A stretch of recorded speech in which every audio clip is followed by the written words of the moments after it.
are you doing? I hope everyone's doing just fine. So, let's start another English class. Fantastic! Hoje, nós vamos começar fazendo a correção da avaliação multi, realizada na sexta-feira. Vamos dar uma olhadinha aí nas questões de inglês. Vamos ver como você se saiu? Vamos lá, olha só. Muito bem, vamos dar uma olhadinha, então, uma analisada nessa avaliação multi aqui, não é? Olha só, primeira questão, você tinha esse quadrinho aqui, e ele dizia assim, Hi dear, what did you do yesterday? Hi mom, I studied English online. Did you study? You didn't study English. The PC failed yesterday. Então, olha só, a perguntinha da mãe, né? Usando did para fazer a pergunta. E uma coisa extremamente importante, todas as vezes que na interrogativa você usa o verbo auxiliar did, sempre o verbo da sua frase tem de ser escrito na base form, tem de estar escrito na primeira coluna. Por isso que ela fala, did you do?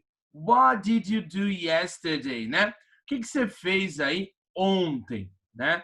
Por isso que o verbo ficou do. E quando ele responde, como o verbo study é regular, ele tirou o Y e colocou o IED, né? Estudei online ontem. E olha só quanto que ele tirou. Errou tudo. E ela pergunta, did you study? Novamente, olha, did na pergunta, verbo na base form, sempre. Memoriza isso. Usou o verbo auxiliar, seja ele de qual tempo for, né? Com exceção dos tempos perfeitos, sempre usou do or did, né? Does, did. Sempre o verbo deve voltar aí para a base form, tudo bem? E a negativa, olha só, you didn't study English. Você não estudou inglês.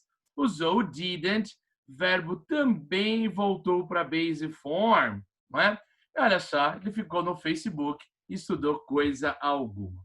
Vamos lá, a primeira questão, segunda tirinha, por qual motivo o aluno não tirou uma boa nota, né? Então, o que ele fez aí que ele não tirou uma boa nota? Então, olha só, ao invés de estudar, ficou conectado a uma rede social.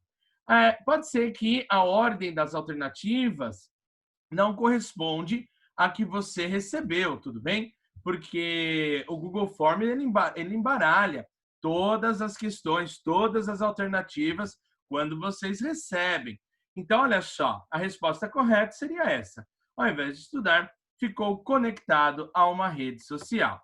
Já na número 2, caso fôssemos, né, na segunda parte da charge, há um balãozinho sem frase, sem fala, né? Caso fôssemos completá-lo, então vamos dar uma olhadinha aqui, ó, um balãozinho sem fala. Esse aqui, ó, did you study? Né? Você estudou? A resposta, obviamente, seria não, né? Claro que não, eu não estudei. Portanto, você deveria assinar no, I didn't, né? Did na pergunta, did na resposta. Depois nós tínhamos uma fotinho aqui da Taylor Swift e a questão falava assim, de acordo com a imagem, assinale a alternativa que completa as lacunas da oração. Taylor Swift on a tree, she a bench. Ou seja, a Taylor Swift, ela não sentou onde? Em uma árvore. Ela sentou no banco. Você tinha para responder essa questão, lembrar que o verbo sentar é to sit, sat, sat. Portanto, se ela não sentou, eu preciso de uma negativa na primeira parte. Então, she didn't sit. Lembra que eu disse? Usei o verbo auxiliar did, o verbo voltou para a base form. O que é a base form? A primeira coluna. Se as formas do verbo sentar são to sit, sat, sat, portanto, didn't sit. Agora, se ela sentou em um banco, bench é o banco. Portanto, she sat on a bench. Portanto, número 3, nós teríamos essa respostinha aqui. Didn't sit, sat, tá bom? Lembrando que não tem assim A, B, C, D e E, né? Porque ele dá uma embaralhadinha aí nas questões de inglês, tá bom? Número 4 diz o seguinte. Assinale a possível questão para termos como resposta Yes, they did. They danced the tarantella. Cuidado, veja só. Se eu tenho de fazer uma interrogativa de simple past, eu tenho de usar did. Por que a interrogativa tem de ser did? Olha só, porque a resposta que aqui está indicada está mostrando para a gente que a frase está no passado. Portanto, se eu tenho uma resposta no passado, eu tenho de ter uma pergunta também no passado. Portanto, a gente teria ou did they dance ou did the girls dance. E aí, o que você assinalou?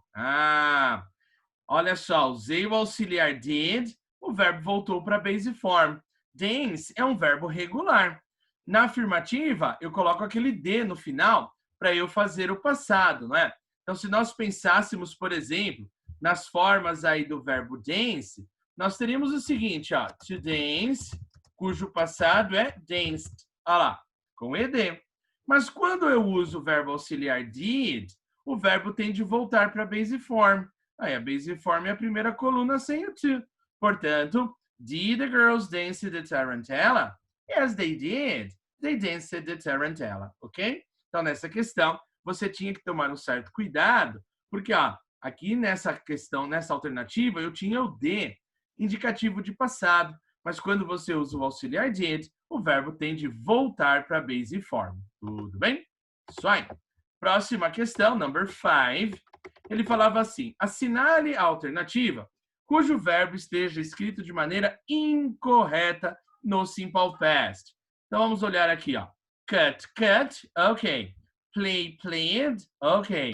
Do, did, perfect. Go, went. E aí, você deveria assinalar a alternativa studied. Porque study, né, termina em Y. E antes do Y tem uma consoante. Se terminou em Y e antes tem uma consoante, tenho de tirar o Y para colocar IED. E aqui faltou o I. Olha só. Por isso que é número 5, você deveria marcar studied. Na próxima questão, ele falava o seguinte. Qual a forma interrogativa da frase Chris helped John a lot? Mesma coisa. Se é interrogativa, precisa usar did. Usando did, o verbo volta na base form. O helped é a mesma coisa do dance, verbo regular, colocou ed para fazer o passado. Portanto, você teria que marcar essa alternativa aqui. Olha só. Did Chris help João a lot? Yes, she did. Chris helped him a lot, ok? Então, a alternativa correta seria Did Chris help, ok? Usei o verbo auxiliar, verbo na base form. Se colocou ed na afirmativa, tem que tirar o ed. Se pôs o d, tira o d. Se pôs na segunda coluna, volta para a primeira, tá bom? Olha só, próxima questão, nós tínhamos o seguinte. Observe aí a imagem da criança feliz, comendo aí um pedaço de bolo de chocolate. Olha que maravilha! E daí, ele falava o seguinte, just a minute. Então, ele dizia assim, de acordo com a imagem acima, o que a gente pode falar? Will is the boy's name. Ou seja, a ideia de que ele não comeu. Vamos pensar no verbo comer em inglês. O verbo comer é to eat, cujo passado é ate. Então, Will, que é o nome do menininho, ele não comeu uma fatia de pizza, só olhar na imagem. Então, a gente vai ter que falar que Will didn't eat. Tá, didn't eat. Aqui, essa é a alternativa correta. He ate a piece of cake. Então, ele não comeu uma fatia de pizza, ele comeu uma fatia de bolo. He didn't eat. Usei o did, verbo na primeira coluna. Mas na segunda parte da frase, eu vou colocar a frase na afirmativa, porque ele comeu um pedaço de bolo. Se ele comeu um pedaço de bolo, he ate a piece of cake, ok? Então, didn't eat, and then he ate a piece of cake. E terminando aí a nossa correção, né? A gente tem o seguinte. Chris, a new car last week. She didn't a bike. A mesma ideia, né? Aqui a gente tem o verbo comprar, portanto, ela não comprou. Ops, só um instantinho aqui. Deu um errinho, just a minute. Ops. Prontinho, voltei. Então, a Cris comprou um carro novo a semana passada. Ela não comprou aí uma bicicleta. Portanto, a Cris bought a new car last week. She bought a new car. She didn't buy a bicycle. Por que na primeira é bought e na segunda é buy? Na primeira, não tem nada dizendo que precisa ser negativo. Eu tenho, aliás, na semana passada, preciso dizer que ela comprou. E na segunda frase tem o didn't, falando que ela não fez determinada ação. Portanto, she bought a new car last week. She didn't buy a bike. Ok? Tenho certeza aí que você se saiu muito bem. Eu acho que você precisa, talvez, ter um pouquinho mais de atenção em relação ao uso do did. Quando a gente usa did, verbo sempre deve ser escrito na base form, tá bom? Sensacional. Vamos lá corrigir a tarefa que nós tínhamos para a aula de hoje? Muito bem, aí vamos nós. Muito bem, pessoal, agora sim, pega a sua apostilinha e abra lá na tarefa número 14. Na tarefa número 14, nós tínhamos um texto, então, falando sobre o Prêmio Nobel de Literatura, entregue aí a Bob Dylan. Então, você tinha que ler um texto e responder algumas perguntinhas aí sobre esse texto. Então, tarefa número 14, fazendo a correção agora. Aí você lê um textinho falando sobre o Bob Dylan, dizendo, olha só, na primeira linha do texto, ele dizia que o Bob Dylan is one of the most influential singer-songwriter of the 20th century. Então, quando ele fala que ele é um singer-songwriter, significa que, além de cantor, ele também é compositor. E por que ele aí foi uma pessoa tão importante? Porque nas suas canções, nas coisas em que ele escrevia, ele tratava de assuntos ligados à guerra, assuntos ligados aos direitos civis, e aí as coisas ligadas à problemática envolvendo a sociedade de maneira geral. Então, ele ficou bastante conhecido aí, uma carreira que começou no início dos anos 60, não é? E aí, você tinha um texto falando sobre algumas informações importantes sobre o Bob Dylan. Espero que você tenha feito essa leitura. E aí, a perguntinha da letra A, vamos corrigir, mas você tinha que fazer isso aqui. A letra A falava assim, what was his real name? Ou seja, qual é o nome, né, real dele? Se nós lêssemos o segundo parágrafo, né, ele falava o seguinte, Bob Dylan was born Robert Allen Zimmerman on May the 24th, 1941. While attending college, he began performing folk and country songs, taking the name Bob Dylan. Então, veja só, a gente tem o nome verdadeiro dele, Robert Allen Zimmerman, a data de nascimento dele. Lembra que eu disse que toda vez que a gente vai falar sobre o nascimento, sempre a gente usa a expressão to be born, a ideia de nascer. E aqui eu tenho esse verbo, to attend. Attend é a ideia de participar de alguma coisa, assistir aula, por exemplo. Então aqui ele está falando que enquanto ele estava na faculdade, ele começou aí se apresentar aí cantando folk and country songs, músicas, estilos de músicas populares, né, como folk e músicas country. E aí ele passou a ser conhecido como Bob Dylan, tudo bem? E daí ele traz uma informação, olha só. With his unmistakable voice and unforgettable lyrics, Dylan brought the worlds of music and literature together as no one else had. Olha só, outra coisa que o faz único, né? Primeiro, ele tem uma voz que é inesquecível, né? Unforgettable. Além disso, ele tem letras inesquecíveis, né? As letras das músicas de Bob Dylan são inesquecíveis.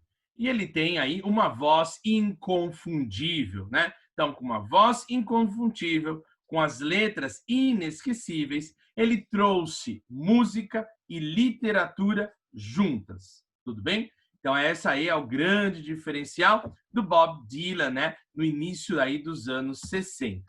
E aí, então, qual é o nome real dele? Você deve ter respondido. It was Robert Allen Zimmerman, ok? Você tanto pode ter colocado his real name was or it was, ok? Letter B, when was he born? Também está nessa linha que nós lemos, He was born on May the 24th, 1941. Lembre-se que toda vez que eu tenho o mês, o dia e o ano, a preposição a ser utilizada será in. Portanto, he was born in May, on May, né? Sempre on. A teacher disse in. Crazy. Então, toda vez que eu tenho mês, dia e ano, sempre a gente vai usar a preposição on, ok? Se tivesse só o mês, aí sim seria in. Então, when was he born? Lembra do que a gente estudou lá na nossa live? Pronome interrogativo, verbo to be no passado, sujeito e verbo para fazer a pergunta. Letra C. What happened in 1997? Depois da leitura do texto, he became the first rock star ever to receive Kennedy Center Honors. Então aí, ele foi o primeiro astro do rock a receber esse título honorário aí, chamado de Kennedy Center Honors. He became the first rock star ever. Então, a ideia é que ele se tornou, né? O verbo became é o passado do verbo become. Become, became, become, ok? E a letra D. What did Dylan receive in 2016? Algo aí bastante importante. He also received the Nobel Prize in Literature. Então, em 2016, ele também recebeu o Prêmio Nobel em Literatura. Então, veja só a importância aí de Bob Dylan, né? Então, what did Dylan receive? Atenção para essa estrutura de pergunta. Olha só. Pronome interrogativo, verbo auxiliar, sujeito e verbo na base form. Lembra que eu disse? Usou did, o verbo sempre volta para a base form. Espero que você tenha lido o texto, né? E feito esses exercícios de maneira correta. Na sequência, ele trazia aqui uma estrofe de uma das músicas do Bob Dylan. E essa música aí é chamada aí de Shadows in the Night. Aliás, o álbum, né? Onde está essa música é o álbum chamado Shadows in the Night, né? As Sombras da Noite. E a música é The Night We Call It a Day. Então, se você tiver curiosidade, depois que você fizer a correção dos exercícios, entre no YouTube, procure lá Bob Dylan, procure algumas coisas sobre o Bob Dylan e tente aí, ouça essa música que está aqui, The Night We Call It a Day, né? A noite que nós chamamos de dia. Olha que forte. Pensando nos verbos, né? Passado de hear é heard, o passado de kiss, kissed, com ed, porque é regular, call, called, colocou ed, passado de go, went. Então ficou, there was a moon out in space, but a cloud drifted over its face. You kissed me and went on your way. The night we call it a day, I heard the same of the spheres, like a mere lament in my ears. I hadn't the heart left to pray the night we call it a day. Então, se você tiver aí uma certa curiosidade, acesse o YouTube e procure essa música aí. É uma canção muito bela. The Night We Call It a Day, ok? So far, so good. Perfect. E por fim, nós tínhamos um texto aqui explicando um pouquinho sobre o porquê aí do Prêmio Nobel. Quem foi aí é Alfred Nobel e o que é aí ele, por que tem tanto dinheiro? De onde vem isso aqui? Você lendo esse texto, você viu nesse parágrafo que ele foi o inventor da dinamite. E como inventor da dinamite, ele possuía aí 355 patentes de produtos feitos com dinamite, coisas envolvendo dinamite e assim por diante, não é? Então, ele era um químico, inventor, empresário, enfim, pacifista, autor, uma pessoa muito importante. And in his will, he left about $265 million to found the prizes. Então, olha só, de tanto dinheiro que ele recebeu com a sua invenção, né, a dinamite, algo extremamente importante para alguns setores, né, hoje em dia. Então, ele deixou aí no seu testamento 265 milhões de dólares para aí prêmios, né? prêmios aí para the greatest benefits to mankind, ou seja, pessoas que contribuíam aí com grandes benfeitorias para a humanidade. Então, daí que vem esse dinheiro. Muito bem. Então, letra A. What was Alfred Nobel, né? Então, qual era a profissão dele? O texto, então, traz he was a Swedish chemist, então, químico, inventor, engineer, entrepreneur and businessman, author and pacifist. Então, ele tinha aí vários títulos, várias ocupações, né? Químico, empresário, ele era um autor, um pacifista e assim por diante. E na letra B, how much did he leave to fund the prizes? Né? Quanto dinheiro ele deixou aí para financiar os preços? Então, he left about $265 million. Então, ele deixou aí 265 milhões de dólares para aí, premiar as pessoas aí que trouxessem, então, benefícios à humanidade. Tenho certeza que você leu essas perguntas, as perguntinhas, você leu o texto e você aí fez de boa. Muito bem. E aí, agora eu deixo uma tarefa para você fazer. Deixo aí uma coisinha para você fazer, que é a tarefa número 15. Nessa tarefa número 15, você tem um texto falando sobre a banda The Rolling Stones. Aposto que você já ouviu falar sobre os Rolling Stones, Mick Jagger. Então, você tem aí um texto interessante, traçando alguns aspectos da banda, né? Criação, número de cópias vendidas e etc. E aí, você vai descobrir também o porquê que eles são chamados de Rolling Stones. O que será? De onde será que vem esse nome? Então, você vai ler esse texto, vai responder as perguntinhas e nós corrigiremos aí na nossa próxima aula. Tudo bem? Então, importantíssimo fazer essa tarefa, tá bom?